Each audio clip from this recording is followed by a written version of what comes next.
మన ప్రభువును రక్షకుడైన యేసుక్రీస్తు వారి అతి శ్రేష్టమైన నామమున ఈ మే నెల 5వ తారీఖు మొదటి ఆదివారపు ఆరాధనకు వచ్చిన మీ అందరి ప్రభువుని స్తుతిస్తూ ఒకసారి రెండు చేతుల పైకి దేవునికి స్తోత్రం చెప్దాం. హల్లెలూయా, హల్లెలూయా. చాలా సంతోషం. క్లుప్తమైన సందేశంతో మనం ముందుకెళ్దాం. చదువుదాము. పాత నిబంధన గ్రంథము సమూయేలు మొదటి గ్రంథము 14వ అధ్యాయము. సమూయేలు మొదటి గ్రంథము 14వ అధ్యాయము 27వ వచనాన్ని చదువుకుందామండి. అయితే యోనాతాను తన తండ్రి జనుల చేత చేయించిన ప్రమాణము వినలేదు గనుక తన చేతి కర్ర చాపి దాని కొనను తేనె పట్టులో ముంచి తన చెయ్యి నోటిలో పెట్టుకొనగా అతని కనులు ప్రకాశించెను. చాలండి.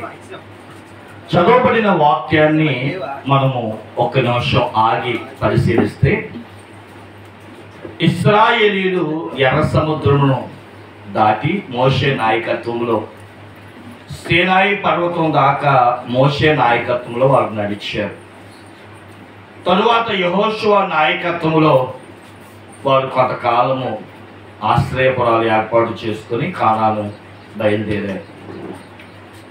తరువాత నాయకత్వం అయిపోయి న్యాయాధిపతుల కాలం వచ్చింది. ఇంచుమించు 18 నుండి 21 మంది న్యాయాధిపతులు, అంటే కొంతమంది అందులో అనకూడదు, పనికి మాలిన వాళ్ళు కూడా ఉన్నారు కనుక ఇంచుమించు 18 మంది నుంచి 21 మంది న్యాయాధిపతులు ఉన్నారు. ఈ న్యాయాధిపతుల కాలం తరువాత రాజుల కాలం వచ్చింది. ఈ రాజుల కాలంలో ప్రియులారా మొట్టమొదటి రాజు సౌలు, బెన్యామీను గోత్రికుడు.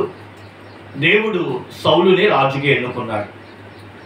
ఒకరోజు సౌలు ఒక 600 మంది సైన్యంతో ఆయన ఫిలిష్తీయులు ఎక్కడో గుడారం వేశారని వారిని చంపడానికి ఒక 600 మందిని వేసుకొని బయలుదేరుతాడు. సౌలు గారికి ఒక కుమారుడు ఉన్నాడు. ఆయన పేరు యోనాతాను. ఆయన ఏం చేస్తాడంటే, మా నాన్న 600 మంది తీసుకొని వెళ్తున్నాడు కదా, ఒకవేళ తరిమేటప్పుడు మా నాన్నకి నేను ఏ విధంగా సహాయపడతానేమో, నాన్నగారు ఇటు వెళ్తే నేను అట్నుంచి వద్దాము అనే ఆలోచన చేత తన ఆయుధములను మోసేవాడు. చెప్పండి ఎవరంట? ఆయుధములు మోసేవాడిని పట్టుకొని, అరే అబ్బాయి నువ్వు నాతో పాటు రా, నా ఆయుధాలు మొయ్యి, నువ్వు నేను ఇద్దరం నాన్నగారికి సహాయం చేద్దాం అని చెప్పి మరొక దిక్కున బయలుదేరుతాడు. తన కొడుకు ఆయనతో పాటు ఆయుధములు మోసేవాడు వెళ్ళిన సంగతి ఈ యొక్క సౌలుకు తెలియదు. ఆలోచన చేయండి ప్రియులారా, ఈ ఫిలిష్తీయుల యొక్క గుడారాలు ఎక్కడున్నాయా అని వెళ్తూ చాలాసేపు వెళ్ళారంటే ఎక్కడ కనబడలా. ఒక మాటలో చెప్పాలంటే ఈ 600 మంది సైనికులు మరి నడిచో ఎండ తీవ్రతను బట్టో నీరసించడం మొదలుపెట్టారు. అది గ్రహించిన రాజుగారు ఇలా అయితే ఇబ్బంది అని చెప్పి, సైనికులారా రోషం తెచ్చుకోండి, ఓ పని చేద్దాం, మనం శత్రువుల్ని చంపేదాకా ఈ పూట భోజనం చెయ్యొద్దు, ఆకలితో ఉండైనా సరే మీరేం తెచ్చుకుంటారంటే రోషం తెచ్చుకొని అప్పుడు మనం చంపితే కానీ తిండి తినకూడదు అనే ఒక నియమానికి పట్టుకొచ్చాడు రాజుగారు. అయితే రాజుగారు ఒక శాసనం ఏంటది, ఎవరు యుద్ధం చేసేదాకా లేదా ఫిలిష్తీని చంపేదాకా తినకూడదు. మరి వాళ్ళ అబ్బాయి అయిన యోనాతాను ఆయుధములు మోసేవాడికి సంగతి తెలియదు.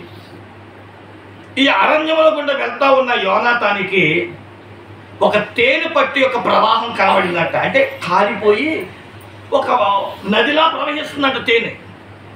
వెంటనే తాను తండ్రి చేసిన ప్రమాణాన్ని తెలియక తనకున్న చేతి కర్ర యొక్క మునునోలుతో దాన్ని ముంచి చేత్తో తీసుకొని నాకాడంట. ఎప్పుడైతే అతను నాకాడో వెంటనే అతని కళ్ళు ప్రకాశించినాయి అంట. వీళ్ళిద్దరూ మళ్ళీ కలవడం, తన కొడుకు చేసిన పని సౌలుకి రాజుగారికి తెలియదు. గమనించండి, సాయంత్రం అవుతున్న సమయంలో వీళ్ళు ఫిలిస్తీన్లకు తగలడం, అక్కడ కొంతమందిని చంపేయడం జరుగుతుంది. ఈ వెనకాల ఉన్న 600 మంది అక్కడ ఉన్న వాళ్ళందరూ కలిసి ఏం చేశారంటే ఫిలిస్తీన్లు చంపిన తర్వాత అక్కడ ఉన్న పశువులు వాటిని కూడా చంపారు. అయితే వీళ్ళ చేతికి రక్తం అయింది, అది వీళ్ళు గమనించాల. ఒక మాటలో చెప్పాలంటే వాళ్ళు ఆ రోజు సాయంత్రం భోజనం చేశారు, మాంసం వండుకొని లేదా మాంసం తిన్నారు. ఆ తినే మాంసం రక్తంతో కలిసింది. సరే, దాని తర్వాత నెక్స్ట్ రోజు దేవుడి దగ్గరికి సౌలు గారు వెళ్ళి ధూప నైవేద్యాలు వేసి దేవుడా మాట్లాడు అంటే మాట్లాడట్లా. ఆలోచన చేయని ప్రియులారా, ఇప్పుడు చీట్లు వేయడం మొదలెట్టారు ఎవరిది తప్పు అని. మొట్టమొదటిగా ఇశ్రాయేలు ప్రజలు రక్తంతో తినకూడదు, దేవుడు దానికి కోపడ్డాడు. అయినా తెలియక చేశారు కాబట్టి క్షమించాడు. అంటే ఆ చీటుల్లో ఈ 600 మంది ప్రజలు తప్పించబడ్డారు.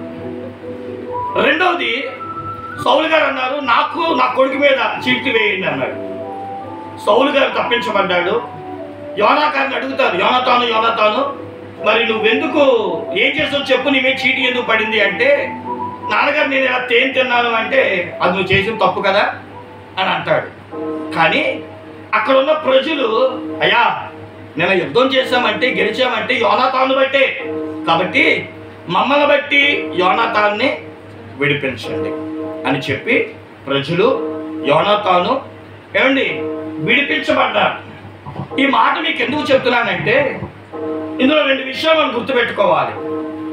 ఒకటి, ప్రజలు చేసింది తప్పే, క్షమించబడ్డారు. యోనాతాను చేసింది తప్పే, క్షమించబడ్డాడు. ప్రజల పొరపాట్లు మనం అందరూ చేస్తాం, కానీ క్షమాపణ పొందుతున్నామా అన్నది ఈరోజు మనం గుర్తించుకోవాలి. యోనాతాను తప్పు చేశాడు, చెప్పండి తెలుసా? తెలియదా? తన తండ్రి ప్రమాణం చేశాడు అనే విషయం తను ఆ ప్రాంతంలో లేడు, దాన్ని ఎరగడు గనక దేవుడు కూడా అతని మీద కోపము పడలా. రెండవది, ఇశ్రాయేలీల సర్వ సమాజము ఆ 600 మంది ఆకలితో ఉన్నారు, వారు ఏం తింటున్నారో తెలియలేదు.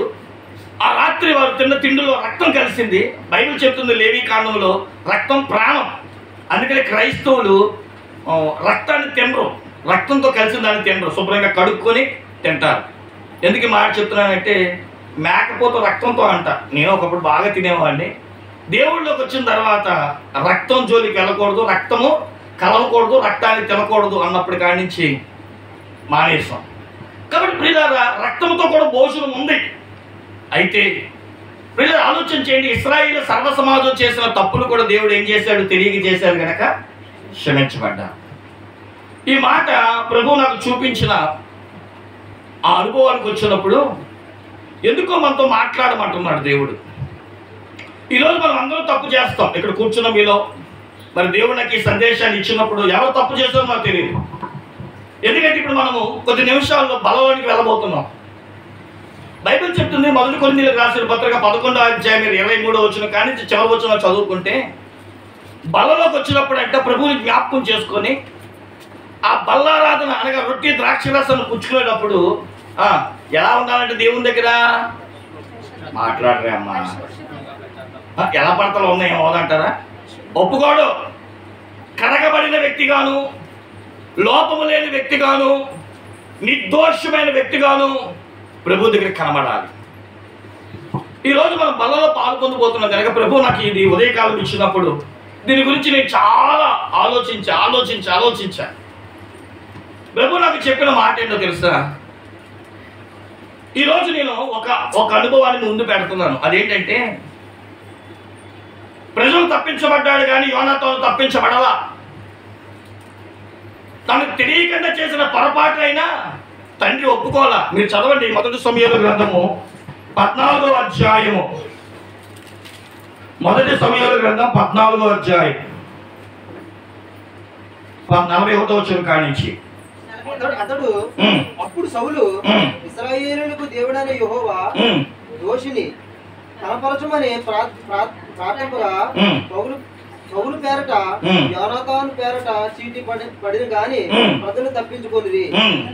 నాకును నా కుమారుడైన యోనాతానును చీటి వేయడని సౌలు ఆజ్ఞయుగా యోనాతాను పేరట చీటి పడిను. నీవు చేసినదేదో నాతో చెప్పమని యోనాతానుతో అనగా, యోనాతాను నా చేతికర్ర కొనతో కొంచెము తేనె పుచ్చుకున్న మాట వాస్తవమే, కొంచెము తేనెపై నేను మరణం పొందవలసి వచ్చినదని అతనితో అనెను. అందుకు సౌలు, యోనాతానా, నీవు అవశ్యముగా మరణమవుదువు. నేను ఒప్పుకొనని ఎడల దేవుడు నాకు గొప్ప అపాయము కలగజేయను గాక అనెను. చూడండి, యోనాతాను ఇక్కడ చిన్న మాట అంటున్నాడు. నేను కొంచెం దేనికే చంపేస్తావు ప్రభువా, నానా కొంచెం తేలికే, అదే పెద్ద పాపమా. ఈరోజు చాలా మంది పాపాల్లో కూడా కొలతలు వేస్తూ ఉంటారు. ఎందులో నేను చేసిన తన పాపమే ఏంటి? సామెతల గ్రంథం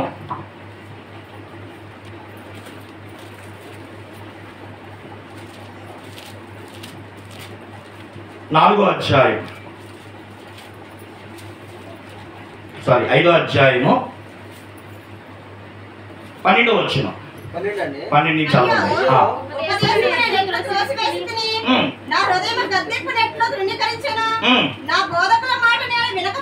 నా బోధకుని మాట నేను వినకపోతిని.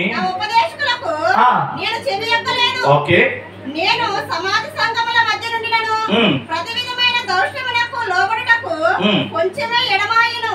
ఎంత అంటే కొంచెమే ఎడమాయనని నీవు చెప్పుకొనుచు మూలుగుచునుందువు. చాలండి. ఏమనుకున్నారండి చాలా మంది?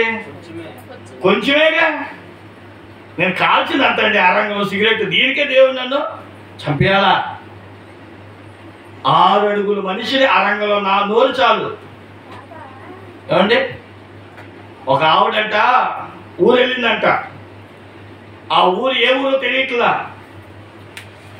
ఆ రాత్రి ఎక్కడ ఉండాలి అని ఆలోచిస్తూ ఒక ఆయన అడిగిందంట, అమ్మా అయ్యా నేను ఈ ఊర్లో ఈ అరుగు మీద పడుకోవాలనుకుంటున్నాను, ఎంత ఊరు మంచిదేనా అన్నంట. చెప్పండి ఏంటంట? ఊరు మంచిదేనా?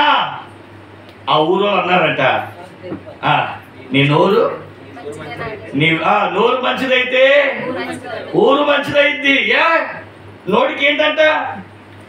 అరంగులో నోరు 6 అడుగుల మనిషిని కొట్టాలా, నిలబెట్టాలా, స్నేహం చేయాలా, శత్రుత్వం చేయాలా నిర్ణయిస్తుంది.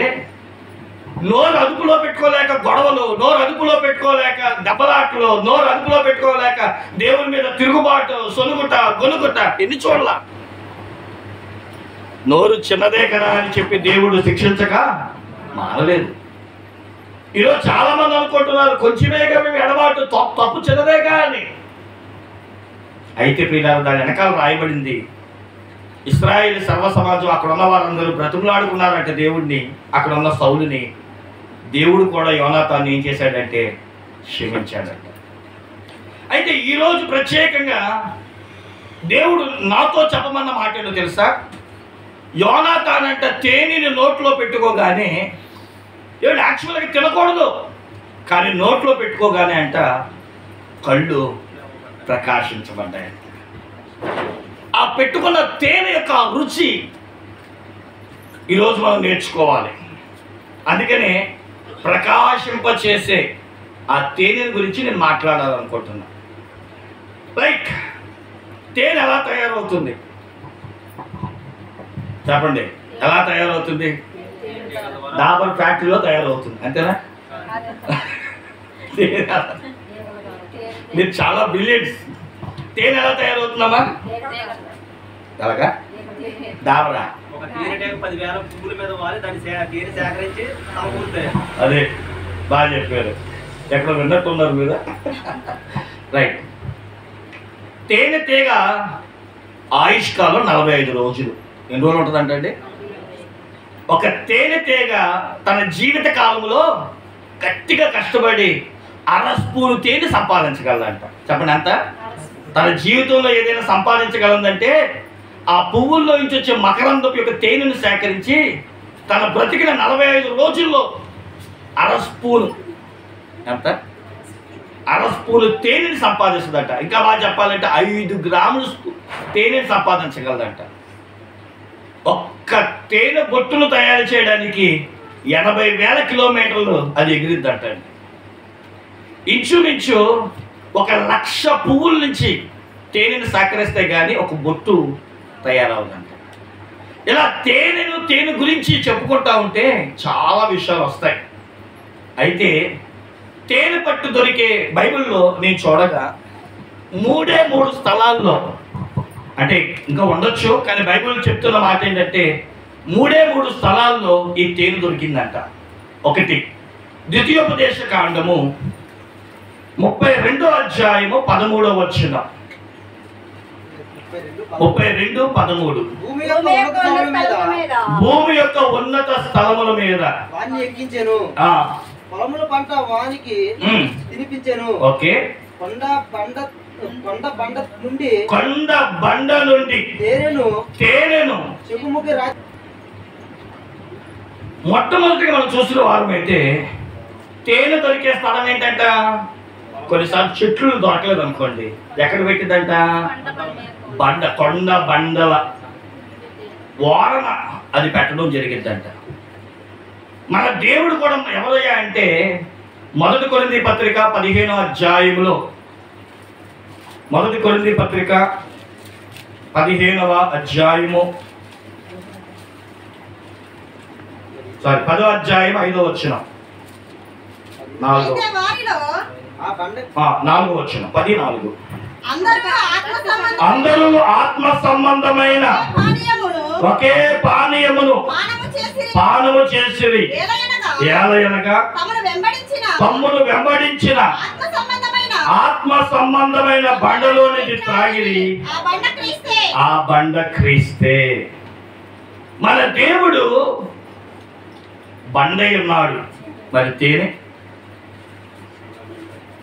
కీర్తన గ్రంథం 119, 103.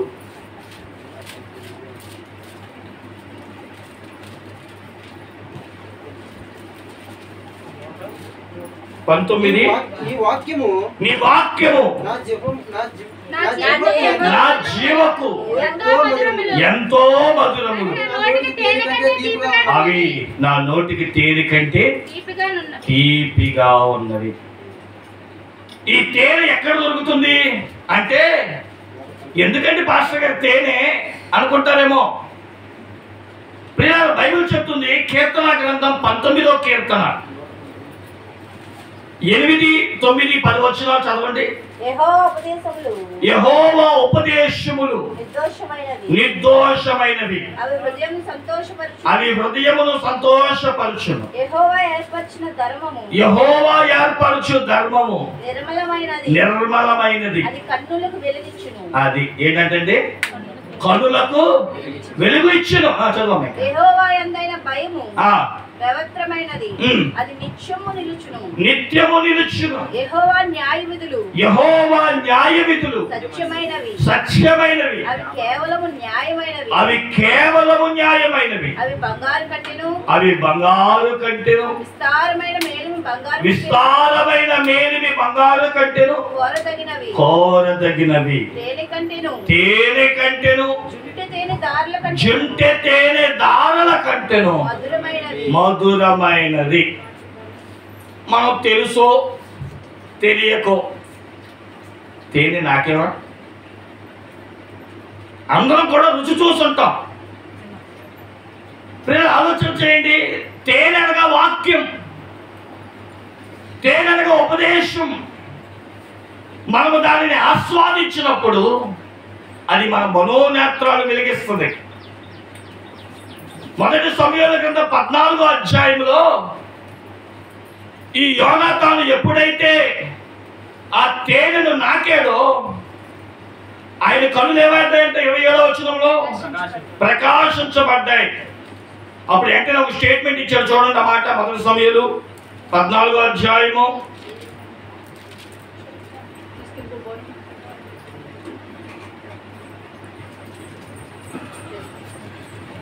28 కానీ చదవండి అమ్మా.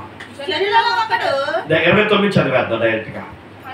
అందుకు యోనాతాను అందుచేత నా తండ్రి జనులను కష్టపెట్టిన వాడాయను, నేను ఈ తేనె కొంచెము పుచ్చుకున్న మాత్రమనే నా కనులు ఎంత ప్రకాశించుచున్నవో చూడుడి. చిక్కించుకొనిన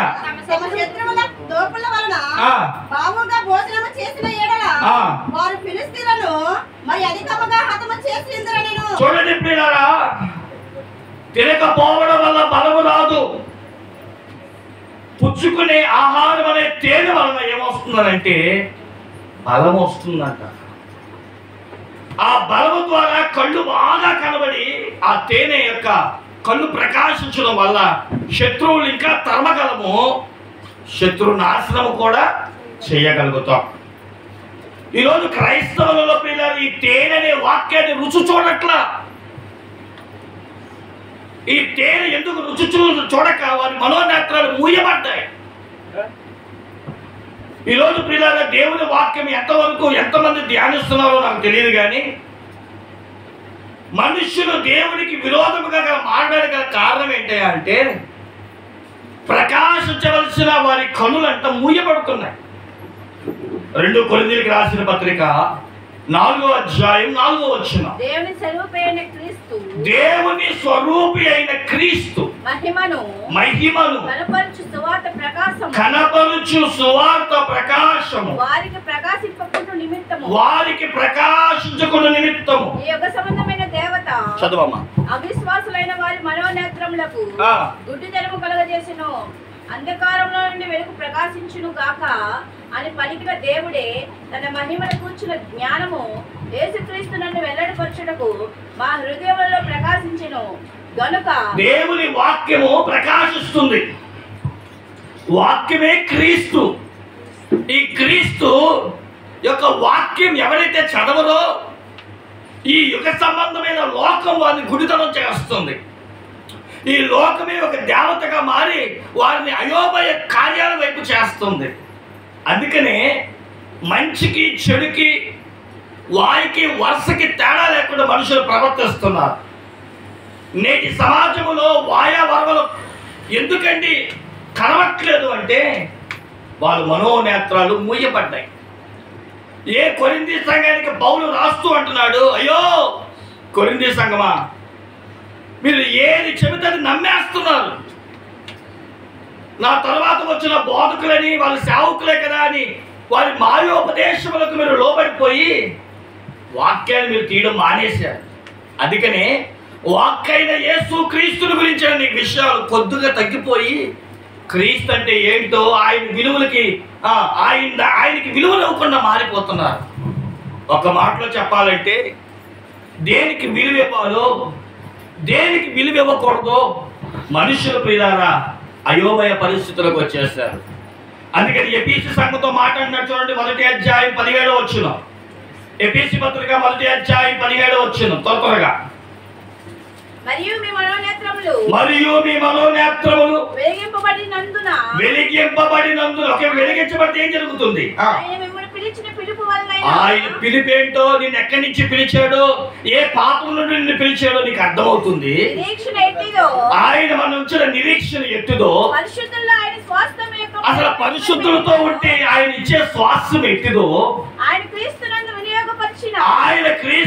వినియోగపరిచిన బలాతిశయమును బట్టి విశ్వసించు మన యందు ఎట్టిదో అది మీరు తెలుసుకోవాలంటే ఈరోజే ప్రార్థన చేయండి, ప్రభువా నీ వాక్యము చేత మా మనోనేత్రాలు తెరవండి. యోనాతాను అంటున్నాడు, అయ్యో నేను చిన్న కొంచెము తేనె నాకుతేనే నా కనులు ప్రకాశించబడ్డాయే. వాక్యాన్ని చదవడం మొదలు పెట్టండి. ఈ యుగ సంబంధమైన వాటిది ఏది మంచిదో నేను కూడా పిల్లలు ఒక మాటలో చెప్పాలంటే, నేను డిగ్రీ దాకా చదువుకున్నా. లోకముతో నేను సహవాసం చేసినప్పుడు దేవుడి కంటే లోకం ఎక్కువైపోయి తినడము, తాగడము, తిరగడము, సుఖించడము, వ్యసనాలకి అలవాటు పడిపోయి దేవుణ్ణి తక్కువ చేయడం, పాటలు పాడేదాకా ఉండేవాడిని చర్చిలో. అన్నీ నిలబడి వాక్యం అనగానే నేను ఉండేవాడిని కాదు. రాకడ వచ్చేసిందేమో అనుకున్న వాళ్ళందరూ ఏది ఏజ్కెళ్ళి ఎక్కడికి వెళ్ళిపోయాడు. లాస్ట్కి ఎలా తేలిందంటే ఏజ్కెళ్ళి ఎప్పుడైనా ఉంటాడు కానీ వాక్యంలో మాయమైపోయేవాడు. లేదా నిద్రవస్తుందని చెప్పి పక్కన పడుకుని పోయేవాడిని. ఆలోచన చేయండి ప్రియులారా, ఎందుకంటే మూయబడిన నేత్రాలు కలిగాను. కానీ ఎప్పుడైతే సంఘం అంతా అత్యాశక్తితో ప్రార్థన చేసిందో, ఈరోజు ప్రియులారా దేవుని వాక్యం అనేకులకు ప్రకటించదకు, అనేక మనుషుల యొక్క మనోనేత్రాలు వెలిగించదక్కును సిద్ధపడ్డాం. క్రైస్తవ జీవితంలో వాక్యము తేనె వంటిదని, అందుకని సామెతల గ్రంథంలో కూడా ప్రియులారా ఒక మాట చదవండి. 24వ అధ్యాయం 13-14 సొలొమోను తన జ్ఞానంతో రాస్తూ మాట్లాడుతున్నాడు. నా కుమారుడా, సామెతలు 24 13-14, నా కుమారుడా తేనె త్రాగుము, అది రుచి కలది కదా, తేనె పట్టు తినము, అది నీ నాలుకకు తీపియే కదా, నీ ఆత్మకు జ్ఞానమును అట్టిదని తెలుసుకోను. చూసారా, తండ్రేమో అంటే దావీదు గారేమో వాక్యమే తేనె అంటున్నాడు, కొడుకు అంటున్నాడు వాక్యము తేనైతే నోటికి, ఆలోచన చేయండి, తేనె నోటికి రుచి, కానీ తేనె లోపలికి వెళ్ళిన తరువాత అది మనుషులకు విజ్ఞానాన్ని కలిగి చేస్తుంది. ఈరోజు మనందరికీ వచ్చిన మాట ఏంటంటే, పిల్లోడికి తేనె నాకించండి అంతేనా, చేతుల మీద తేనె నాకించి నిమ్మకాయ నాకిస్తే నాలుక పలసబడిద్దని, ఉపసం తగ్గిద్దని, వేడి నీళ్ళు వేసుకొని నిమ్మకాయ పిండుకుంటే ఏమంటే ఆరోగ్యానికి మంచిదని చిట్కాలు పాటిస్తాం. తేనె పిల్లలకి ఎందుకు నాకించాలో తెలుసా? జ్ఞానం పెరిగిద్దంట. చెప్పండి, ఏం పెరిగిద్ది?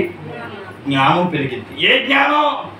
ఈ లోకంలో తేనె నాకిస్తే జ్ఞానం పెరిగితే, వాక్యం అనే తేనె, దేవుని వాక్యాన్ని మన బిడ్డలకు నేర్పిస్తే ఏం పెరిగింది చెప్పండి? ఏం పెరిగిద్ది? పేతురు పత్రిక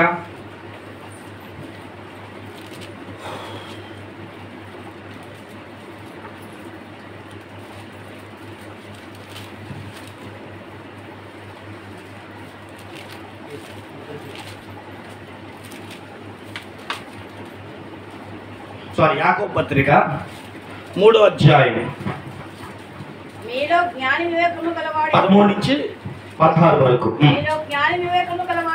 చదవండి. వాడు జ్ఞానంతో కూడిన సాత్వికం గలవాడై తన యోగ్య ప్రవర్తన వలన తన క్రియలను కనపరచవలెను.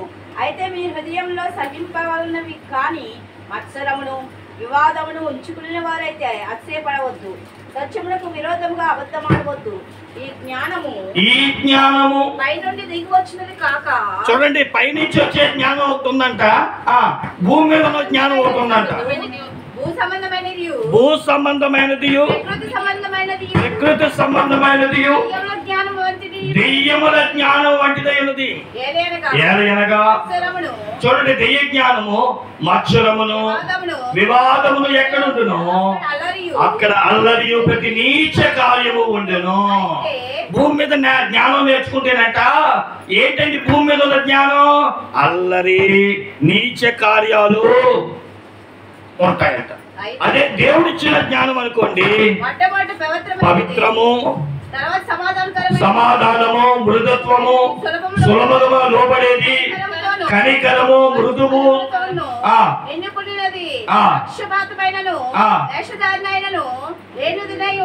ఆమేన్.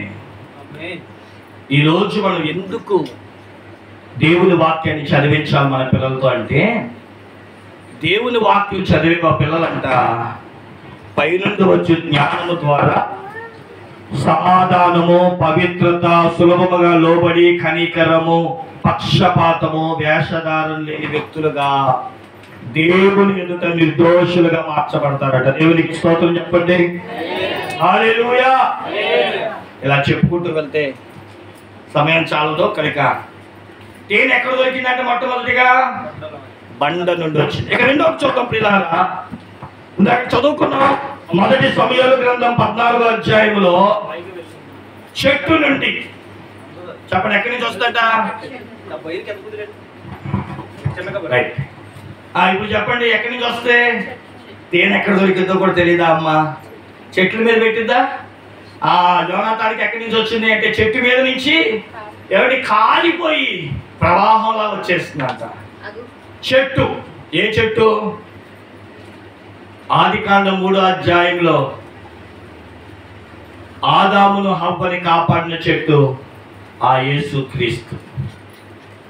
ఏ తప్పులైతే కాపాడిందో అదే చెట్టు యేసుక్రీస్తుకి బాలుగా మారి సిలువతో కొట్టబడినట్లుగా చేసింది. మీకు తెలుసా? యేసుక్రీస్తు అంటే చరిత్ర చెప్తుంది, అది ఎంతవరకు నిజమో నాకు తెలియదు, కానీ ఆదాము అవ్వ తప్పు చేశారు. చూపునికి అందంగా ఉందని చెప్పగానే ఏమంటే సాతాను చెప్పిన మాటలకు లోబడి ఆ కాయ తీసుకొని తినేసింది అవ్వమ్మ. ఆయనతో పాటు వాళ్ళ ఆయనకు కూడా తినిపించేసింది. వీళ్ళిద్దరు దిగంబర్లో ఉందని తెలియగానే దేవుడు వచ్చాడు. ఎక్కడున్నామని చెప్పారు? అయ్యా చెట్టు చాటు దాక్కున్నాం అన్నారు. ఆ చెట్టు అంట యేసుక్రీస్తే.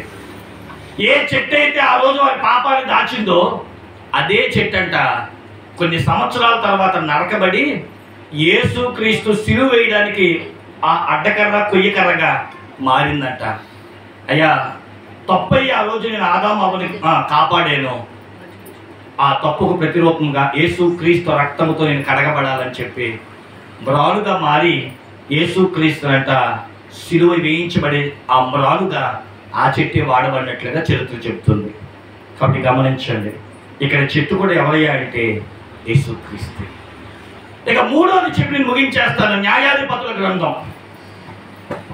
అంటే దీని లోతుకి వెళ్తే చాలా ఉన్నాయి, కానీ ఈ ఎండ తాపం మనిషిని కృంగదీసేస్తుంది కాబట్టి ముగించేస్తాను. 14వ అధ్యాయం 8వ వచనం.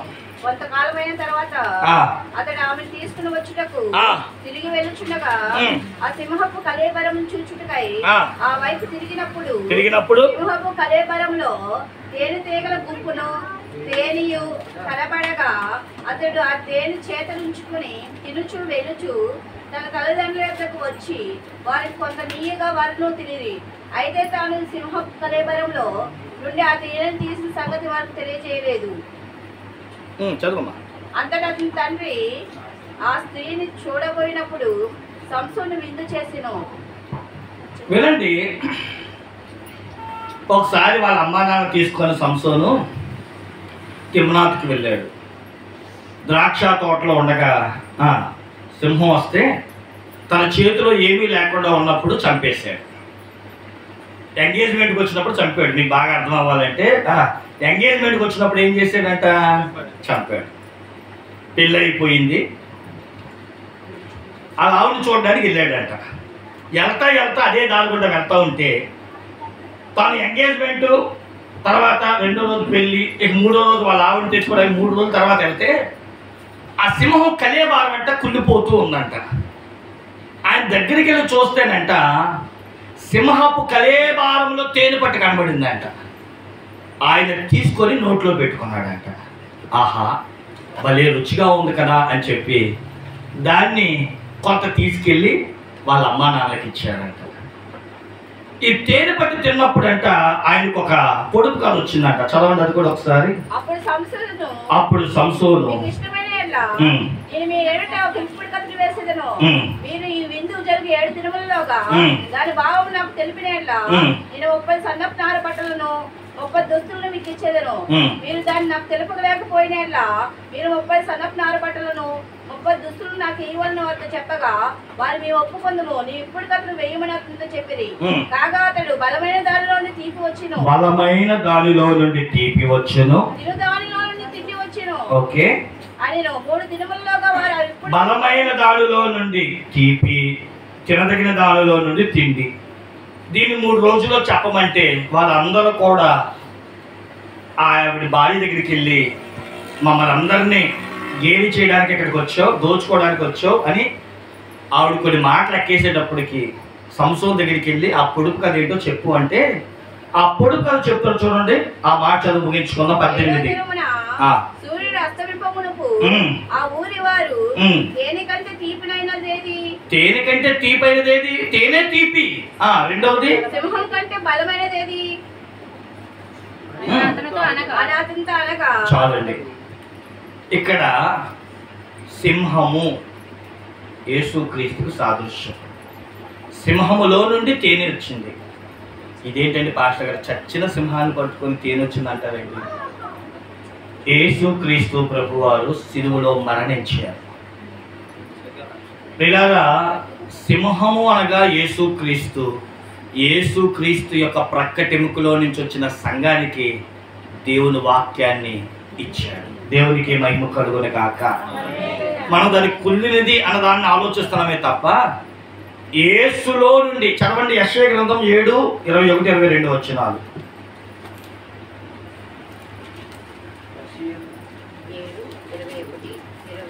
ఆ దినమున ఒకడు ఒక చిన్న ఆవును 2 గొర్రెలను పెంచుకునగా అవి సమృద్ధిగా పాలించినందున అతడు పెరుగు తినును.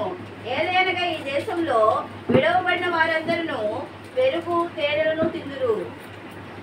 చూడండి ప్రియులారా, అదే మాట 15వ వచనం కూడా చదువుదాం. కీడును విసర్జించుటకును మేలు కోరుకున్నటకును తెలివి వచ్చినప్పుడు ఆ. అతడు పెరుగును తేనెను తినును. ఎవరైనా 14వ వచనంలో ఉంటుంది, ఇమ్మానుయేలు అంటే యేసుక్రీస్తు. యేసుక్రీస్తు ప్రభువారు తన జీవితంలో పెరుగు తేనె తిన్నాడంట. మీరు ఎక్కడైనా చదివారు అసలు? పెరుగు అంటే మన పెరుగు కాదు, తేనె అంటే తేనె కాదు. పెరుగులో నుంచి పులుపు వస్తుంది, శ్రమలు. తేనె అంటే మంచి మాటలు. ఆయన జీవితంలో ఈ రెండు తిన్నాడంట. అంటే ఆయన దేహంలో నుండి పెరుగు లాంటి శ్రమలు చూశాడు, కొరడా దెబ్బలు.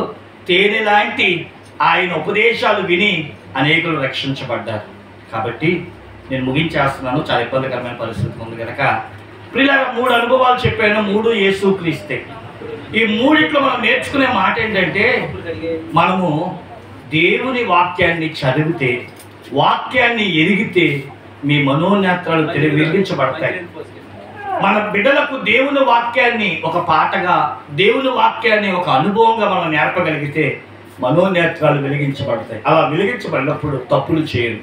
కనుక క్రీస్తు ఎదుట మనము నిర్దోషము మారినట్లు సామెతలు అన్నాడుగా 24లో, నా కుమారుడ తేనె తినుము, అది నీకు జ్ఞానాన్ని ఇస్తుంది. కాబట్టి క్రీస్తు యొక్క శ్రమల ద్వారా, ఆయన మాటల వాక్యము ద్వారా మనమందరము సర్వ సమృద్ధిలోకి చేర్చబడినట్లు దేవుడి మాటలు దీవించును గాక. తల వంచుని ప్రార్థన చేసుకుందాం.